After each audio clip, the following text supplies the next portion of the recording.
زنا صرف جو ہم نا، میں نے آج شکر الحمدللہ میں نے ڈیٹ تو ماری لیکن میں نے آج تک زنا نہیں کیا.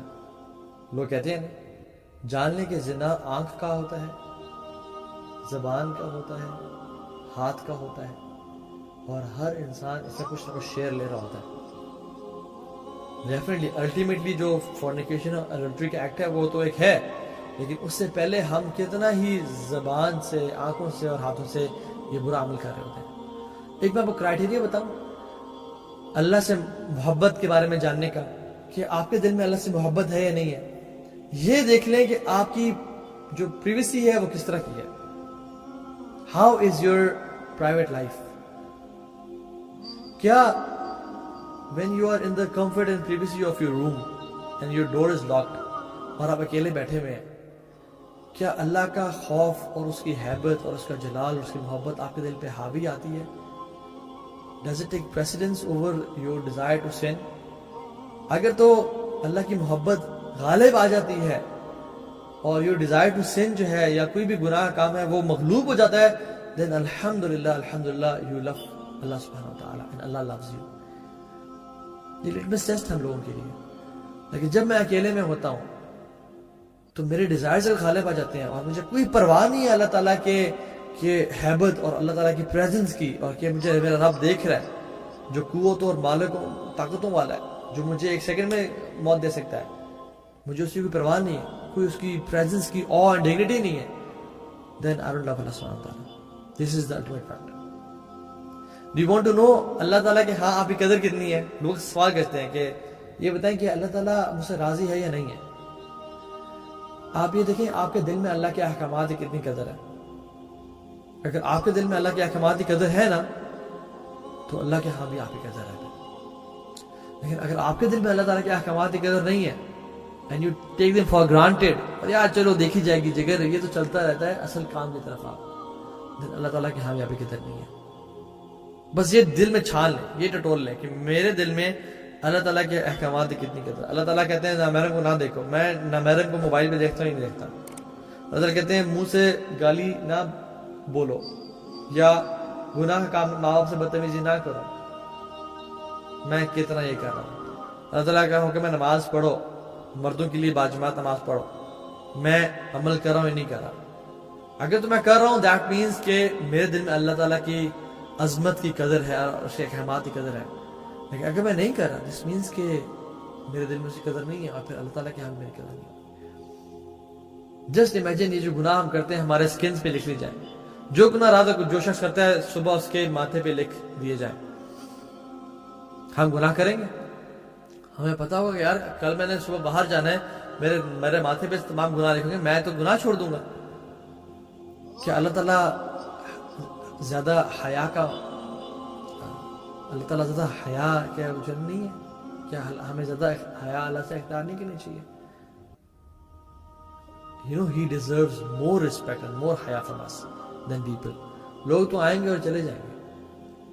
یہ جو ہے نا اکیلے میں private sense, especially fornication, adultery, looking at bad stuff, addictions، یہ نیک اعمال کو کھا پی جاتے ہیں. یہ ہلاک کر دینے والے گناہ ہیں. ایک حدیث سنا کے بعد ختم کرتا ہوں، اور ثوبان رضی اللہ تعالیٰ عنہ کی وہ حدیث ہے کہ اللہ کے نبی صلی اللہ علیہ وسلم فرمایا کہ میں ایسے لوگ جانتا ہوں میری امت میں آئیں گے، یأتون یوم القیامت بحسنات امثال جبال تہامۃ البیضاء، تہامہ پہاڑ کے برابر روشن ان کے نیک اعمال لے کے آئیں گے قیامت کے دن، اتنے بڑے بڑے. تو کیا ہوگا؟ فَيَجْعَلُ اللَّهُ هَبَاءً مَنثُورًا، اللہ تعالیٰ ان کو مٹی مٹی کر دیں گے، ریزہ بنا دیں گے. اللہ اکبر. تو صحابہ نے کہا یا رسول اللہ صلی اللہ علیہ وسلم صفہم لنا، ان کی صفات ہمیں بتائیں، ان کے بارے میں ہمیں بتائیں کہ وہ کون لوگ ہیں جو اتنے بڑے لوزرز ہوں گے. اتنے نیک اعمال تو رہے لیکن ان کے اعمال ضائع، کیا وجہ؟ تو اللہ نے فرمایا کہ وہ تمہارے بھائی ہوں گے، وَمِن جِلْدَتِكُمْ، اور تمہارے سکن کلر کے ہوں گے، وَيَأْخُذُونَ كَمَا تَأْخُذُونَ اللَّيْلِ، وہ رات کو اٹھتے ہوں گے جیسا تم رات کو اٹھتے ہو، تہجد کی نمازیں پڑھتے ہوں گے. مطلب ان میں ایک سینس ہوگی دین کی. لیکن کیا ہوگا؟ وَإِذَا خَلَوْا بِمَحَارِمِ اللَّهِ تَعَالَى انتهكوها. جب وہ اکیلے ہوتے ہوں گے تو اللہ تعالیٰ کی حدود کو پامال کرتے ہوں گے. جو کام اللہ تعالیٰ کو پسند نہیں ہے وہ کرتے ہوں گے. جن کاموں سے اللہ تعالیٰ نے روکا ہے لوگوں میں سامنے تو نہیں کیا کہ اکیلے میں بیٹھ کے انہوں نے وہ کام کیا. اللہ تعالیٰ کی برائے کریں گے, اللہ تعالیٰ ان کے تمام اعمال کو برباد کر دیں گے.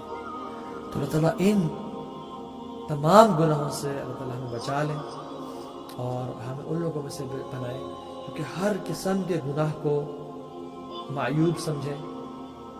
اور sins should be a taboo. گناہ کو نا پبلکلی نہیں کرنا چاہیے کبھی.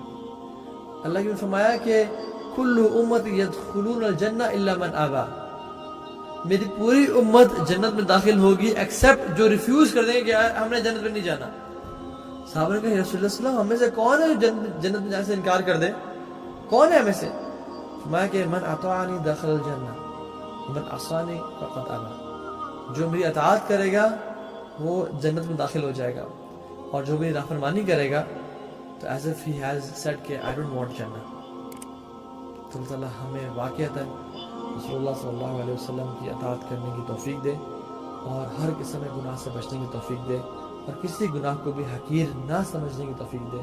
بیکاز لیس صغیرۃ بالاصرار ولیس کبیرۃ بالاستغفار.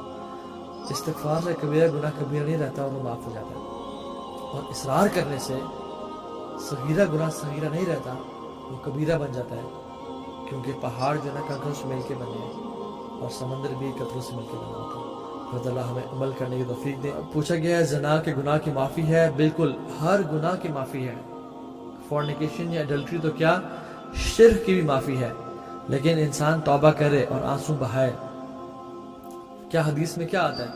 التائب من الذنب کمن لا ذنب لہ. گناہ سے توبہ کرنے والا ایسا ہی ہے جیسے اس نے کبھی گناہ کیا ہی نہیں تھا. اللہ تعالیٰ کہتے ہیں کہ اللہ یرید ان یتوب علیکم, اللہ تعالیٰ خود تو چاہتے ہیں کہ ہمیں معاف کر دیں. تم قدم تو بڑھاؤ, تم میری طرف چل کے تو آؤ, میں دوڑ کے آؤں گا. تم آؤ تو صحیح. پھر دیکھو میری ربک الغفور ذو الرحمہ, تمہارا جو رب ہے نا وہ بہت غفور ہے اور بہت رحمت والا ہے. اللہ تعالیٰ خود حدیث میں کیا آتا ہے, اللہ کے نبی فرماتے ہیں اللہم انک عفو تحب العفو, means you love to forgive. اور جو عفو ہے نا, غفار اور عفو میں بڑا فرق ہے. غفار کا مطلب یہ ہے کہ اللہ تعالیٰ ان گناہوں کے ایول ایفیکٹس سے ہمیں بچا لیتے ہیں لیکن they are still there. لیکن عفو کا مطلب یہ ہے کہ اللہ تعالیٰ ریموو کر دیتے ہیں گناہوں کو نام اعمال سے, حتیٰ کہ علماء سے کہ فرشتوں کی میموری میں سے بھی ان کو بھلا دیتے ہیں کہ یہ گناہ کبھی اس انسان نے کیا بھی تھا ہی نہیں کیا تھا. تو یہ ہے العفو. جیسے کوئی شخص چلا نا اور پیچھے سے آپ اس کے فٹ سٹیپس بھی مٹا دیں تو وہ گناہوں کو بھی مٹا دیے جاتے ہیں. کیونکہ غفار کا مطلب ہے کہ گناہ آر اسٹل دیئر, لیکن اللہ تعالیٰ نے ان کو معاف کر دیا. وہ آپ سے اکاؤنٹیبلٹی نہیں کریں گے, وہ گناہ کے ایول اثرات آپ پہ اس دنیا میں آخرت میں نہیں ہوں گے, لیکن they still there. It's possible کہ آپ ان کو دیکھ کے قیامت دن شرمندہ ہوں اور شرمائیں اللہ تعالیٰ سے, ٹھیک ہے. لیکن عفو کا مطلب یہ ہے کہ اللہ تعالیٰ سرے سے ہی گناہوں کو مٹا دیتے ہیں, and he loves to forgive.